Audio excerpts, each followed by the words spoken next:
दुसऱ्या बाजूला हायकोर्टामध्ये आमचं जे आरक्षणाची केस हायकोर्टानं निकाल आमच्या विरोधात दिला, त्यामध्ये काय कारण होतं की धनगड नावाची जमात राज्यात अस्तित्वात नाही असं सरकारनं म्हणणं दिल्यानंतर सुद्धा महाराष्ट्रामध्ये छत्रपती संभाजीनगर जिल्ह्यामध्ये फुलंब्री तालुक्यामध्ये बाबरा नावाचं गाव आहे. त्या गावामध्ये आमचेच पाहुणे खिलारे नावाचे धनगर समाजाच्या लोकांनी काही लिव्हिंग सर्टिफिकेटमध्ये खाडाखोड करून त्यांनी धनगडाची सर्टिफिकेट काढलेली आहेत.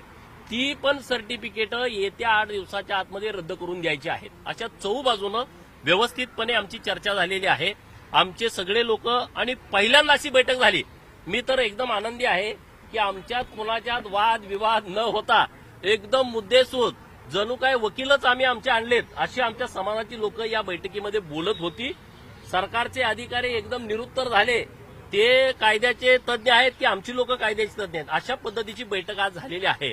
आणि आम्ही या बैठकीमध्ये समाधानी आहोत. समाधानी यासाठी आहोत की टाइम बाउंड कार्यक्रम दिलाय. येत्या 8-10 दिवसामध्ये हे सगळे विषय परत एकदा मुख्यमंत्री महोदयांच्या समोर आणायचे आहेत आणि तशा पद्धतीनं निर्णय झाल्यामुळं आता आम्ही उद्या आमचे जे उपोषणकर्ते आहेत, आमचे जे बहादूर गडी आहेत, त्यांना भेटण्यासाठी आम्ही सगळे जाणार आहोत. सरकारच्या वतीने एक वरिष्ठ अधिकारी ते आमच्यासोबत तिथं पाठवणार आहेत.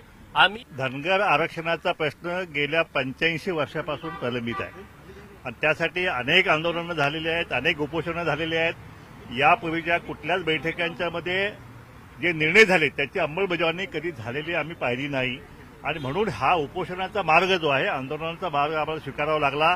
आजचा 7वा दिवस उपोषणाचा आहे. त्यांची प्रकृती ढासळलेली आहे.